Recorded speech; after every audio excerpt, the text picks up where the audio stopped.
I gotta Yeah. remember shit I did 30-something days ago. Okay. We got a list.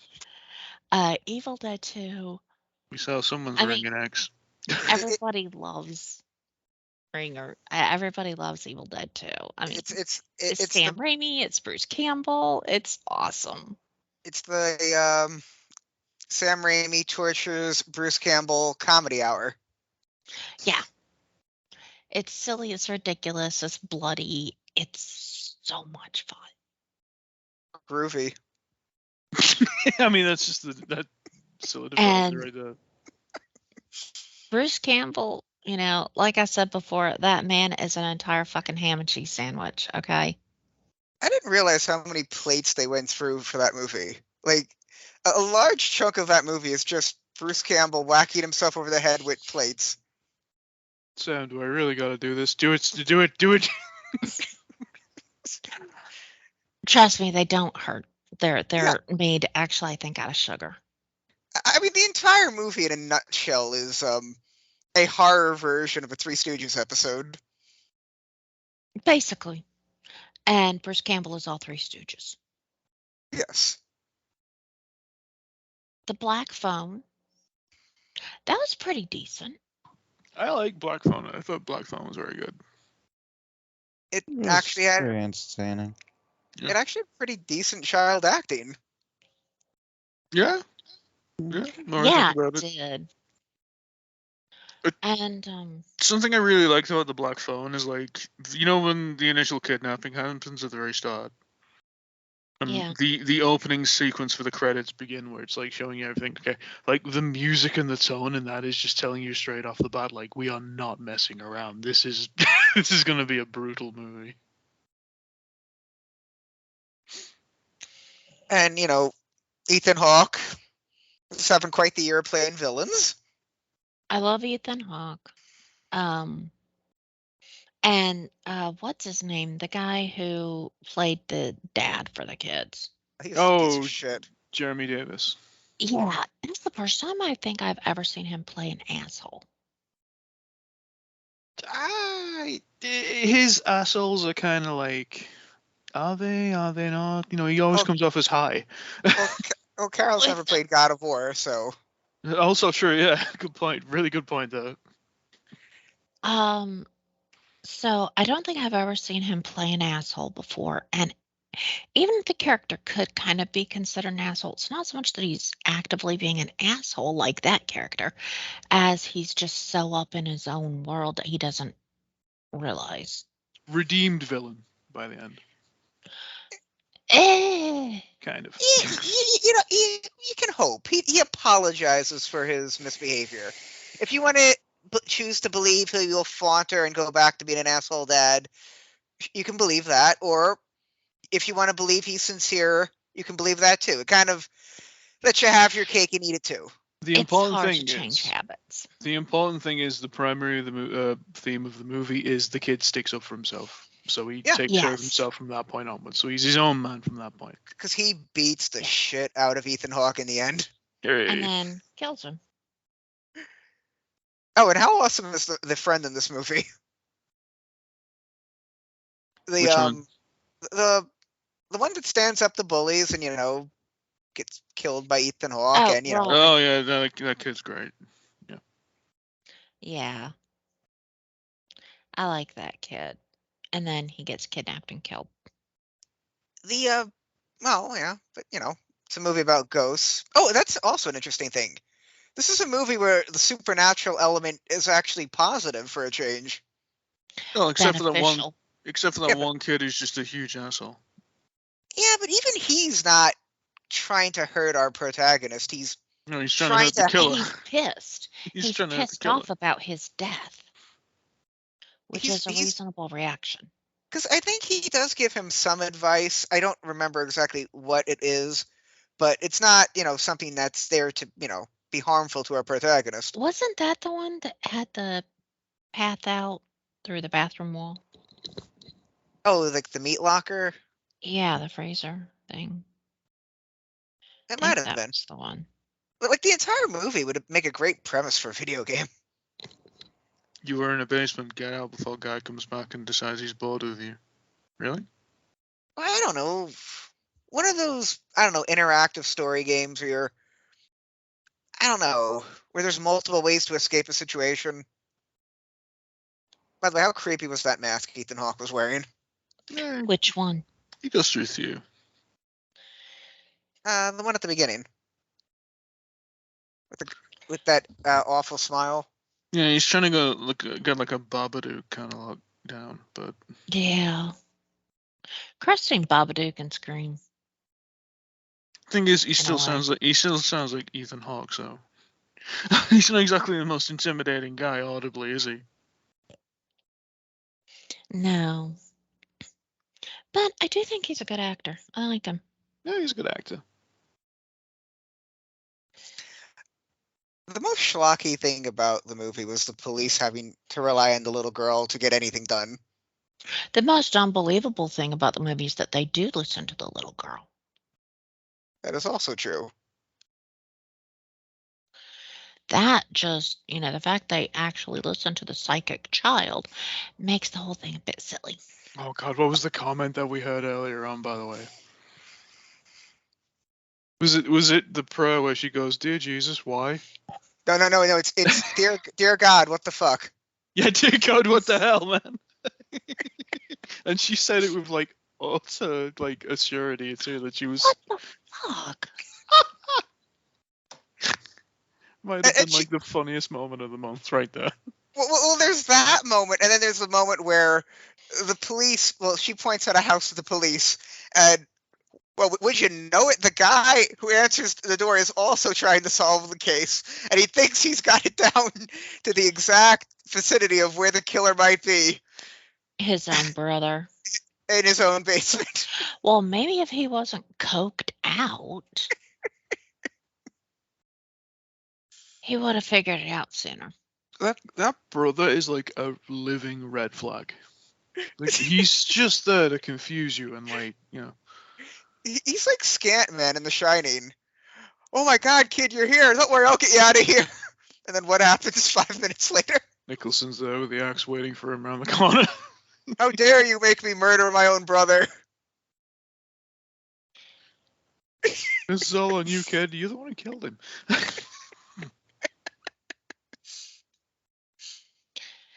Then next we had Dawn of the Dead, the 2004 version.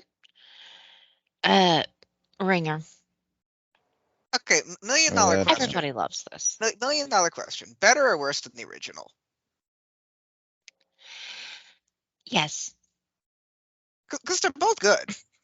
I primarily picked this one over the original, which I really like as well. Mostly because I love James Gunn. Honestly, if you play this to a crowd of people and you play the original to a crowd of people, you're going to pretty much get a 50-50 split on that. No one's really going to care. They're both good movies. They don't really need to be compared to each other. I think a little bit might depend on the age of the audience because I think younger audiences nowadays have a harder time understanding the concept of a time before everybody had cell phones to check on what's going on, Well, even in this movie, though, like, cell phones are not used. Or They are a bit. not a lot, though, because, once things start hitting the fan, they become obsolete. Yeah, pretty quickly. And the original movie has a much smaller cast. I think only 4 people. Yeah, but there's a lot of supporting actors, so to speak. Well, I'm just saying the remake has. Oh yeah, obviously. But the remake has a much bigger cast, including a bunch of people we like. I will actually say this as a very slight detriment to the remake. There is like 1 or 2 too many character arcs. And they're spread across the entire movie for a reason, so they can actually plan and do something with them. Each one of them, right? To distract from the fact that like our main character they're not main characters, they're just people. That's what makes them interesting. They're just people trying to go about their daily lives. And oh my God, the zombie apocalypse out of nowhere on the very morning of like that Tuesday. Well, the opening sequence where like the world starts to go to hell is amazing. Yeah, it's just excellent. It's just like, let's sleep it off. Nothing can possibly go wrong. And then, Best part is the border collie. oh, for the love of God. I kind of like the one cop character in his relationship with the gun shop owner. Was it Andy? His like name was on the store, like Andy's Guns. Yeah, something like that. I think it was Andy. Yeah, something like that. But It's been Yeah. a while. Memory's not that great. I like that. And I'm trying to remember other things. We got a zombie baby. Not quite baby eating, but you know. The zombie would have tried to eat the people. So a reverse baby eating.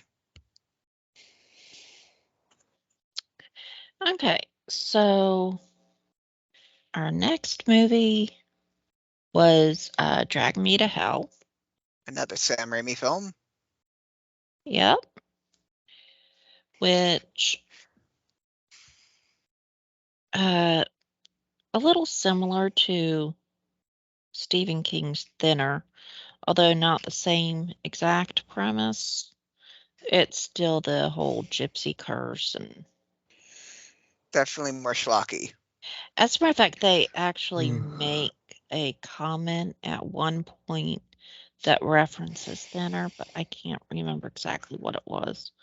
I think it was the granddaughter or whatever at the funeral had made some comment. Very I wish I had slapstick. written it down so I could remember. Yeah, very slapstick movie. Oh, absolutely. The premise and the story is like very dark and one directional. You know, it's like a one way road. You know where it's going, right? But the silly shit that Raimi thinks he can get away with in this movie to like lighten the load a little bit is just, it's like pure Evil Dead. Oh, absolutely. He even Like- reuses one of his gags from Evil Dead 2, where the eyeball comes out of the monster's mouth and down the woman's throat. Was that Army of Darkness? No, that was I remember it. in like Army of Darkness, there's a moment where like a blacksmith is laughing at like an appendage from a villain or something is like thrown in somebody's mouth. No, Evil Dead 2 had that gag. One of the monsters' eyeball flies out and goes into the woman's throat as she's screaming. Probably similar thing in both. But yeah, fun movie overall, I thought. Yeah, the entire movie can be summed up with just like that old gypsy woman said. You know, the whole Cheryl line from Archer. Wait That's a the minute. entire fucking movie. Don't piss off a gypsy. Or just, I mean, I don't know, yeah. don't try to kick somebody out of their house. Well, okay. I mean, to be fair, I mean, they had shown her some leeway. I think they said twice in the fucking movie. Yes, she'd At already some gotten point- 2 extensions. Yeah, Yeah. she'd already got 2 extensions. At some point, bitch needs to take better control of her fucking finances. That is a her problem. Well, she had gotten sick, she said, and that's why she'd lost work for a while. And yeah, that does suck. Admittedly, it does. And it is out of her On the control. other hand, it's also not the bank's problem. It's not the main character of the movie's problem. Also, from our main character's perspective, in that, like, she's basically being pressured at the same time that this is instigated, where she's in like a rival competition with her, like a peer who is like trying to get the employee of the month thing. You know, He's a real piece of shit. Absolutely. So like she's being pressured into like close as many of these deals as possible. Like, just finish this. They do the right thing all the time. Yeah, but don't be cruel to a kind old lady who clearly, But she is wasn't down being under luck. cruel. But it's important to note that our lead character is not completely scummy. Not completely. Like it's just one rash decision that leads to just being condemned to hell.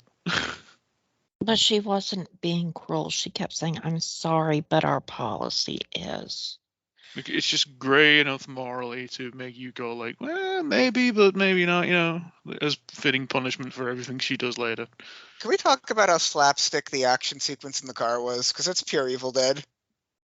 Everything is about this movie. But that scene in particular. I just mean, like the yeah, goat. you could tell Sam Raimi really wanted to do another Evil Dead. I just like the talking goat. Yes, the talking goat You was tricked crazy. me. Yeah, that was amusing.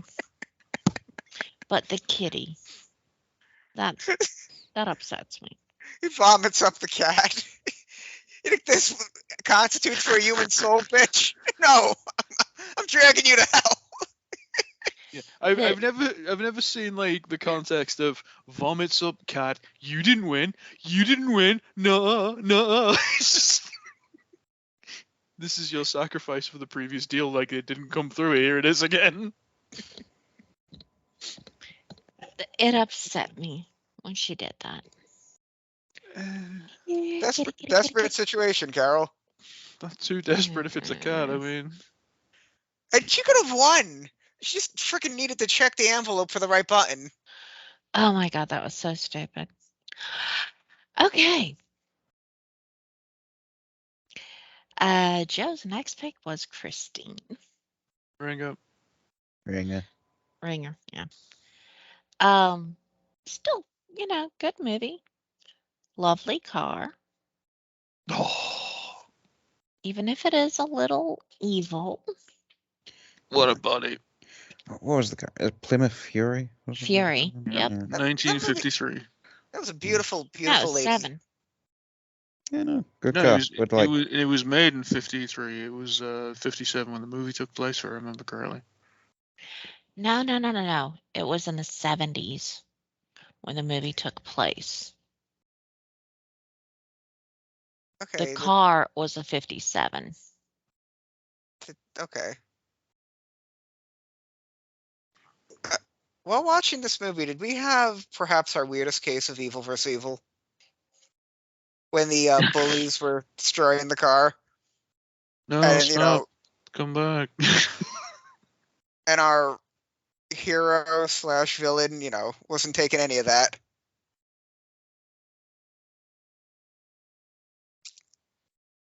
Okay, I looked it up, and this is saying a 58 Plymouth Fury. So we're... Oh, okay, so it was built in 57. It came out in September of 57, but the next year's models would come out in September. It doesn't really matter. It's still a beautiful car. So it is a 58 Plymouth Fury, and in 1978 is when the movie takes place. So the car is 21 years old. The car is old enough to drink, at least here in the United States. All right. I have no problem watching bullies get it.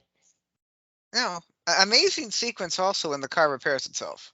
Like that entire sequence done without CGI, phenomenal. Yes. And then Joe's last pick, X. Oh no, it was picked specifically for that. Yeah, that one was basically drowned, Phil. No. I had heard of this one and I was wanting to watch it.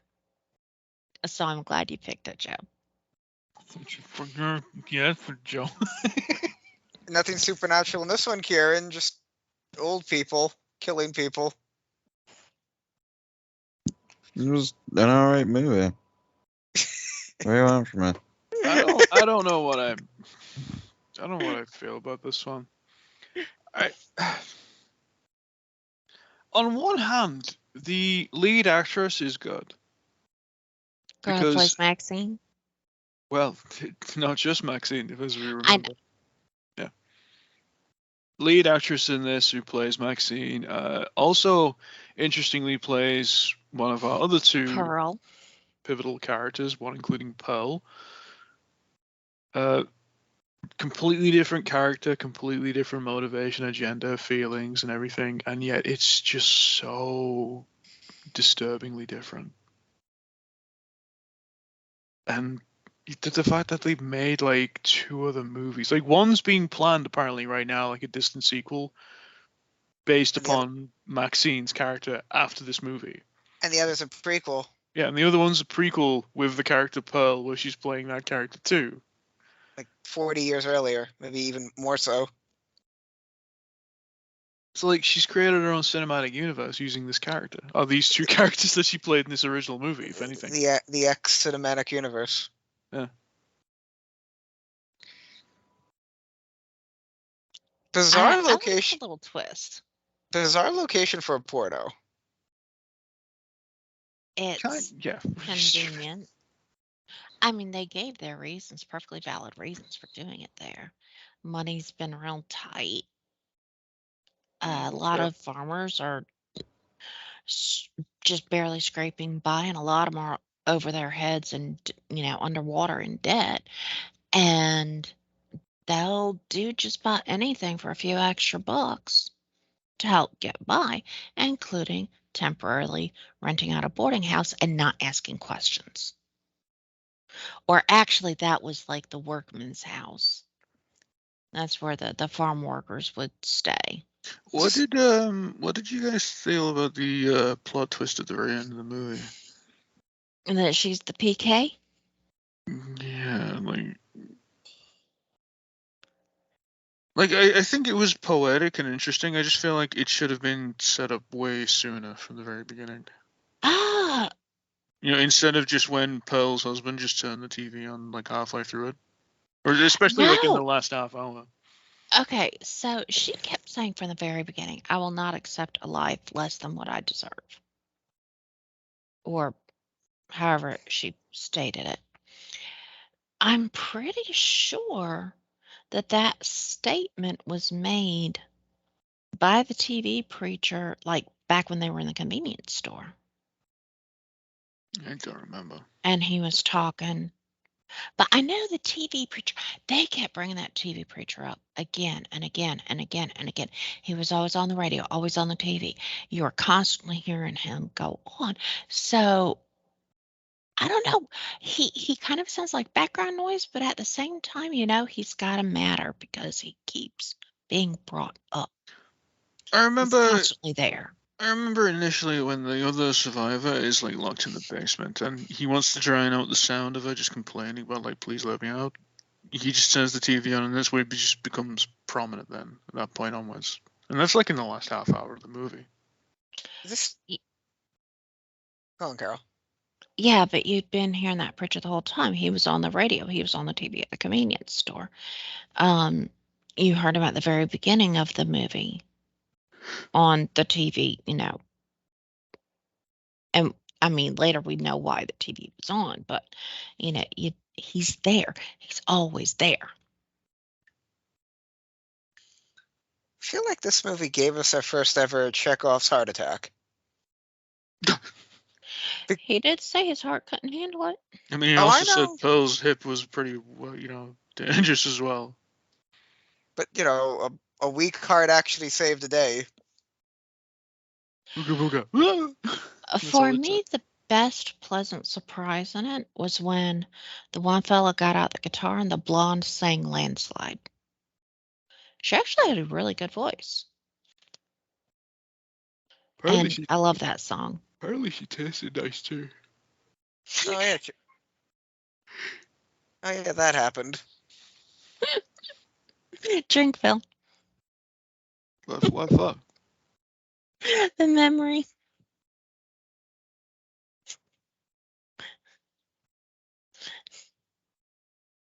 But I really liked X. X is my favorite of Joe's picks. That's not a ringer. Black Phone. Kieran?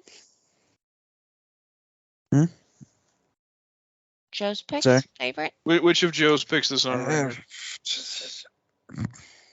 Basically, Black Phone, Drag Me to Hell are X. Yeah. Because the other three are ringers. Yeah, it's just kind of feels weird to pick between, basically only half of them because of that. I'll remember to pick worst movies next year. Well, It's just not a case of absolute ringers picking that you know everybody's worst movies. It's just not picking the obvious fucking classics. I mean, like half your picks are all ringers. Like you can't fail. That's why I waited until the end. I thought the intention was not to, but all right. It's not a case of not to. It's just again, just don't pick the fucking obvious classics. Anyway, which was your favorite out of the Uh, non-ringers? non-ringers, Black Phone, I guess. Joe? Black Phone. Okay, I'm the odd one out with X as a favorite.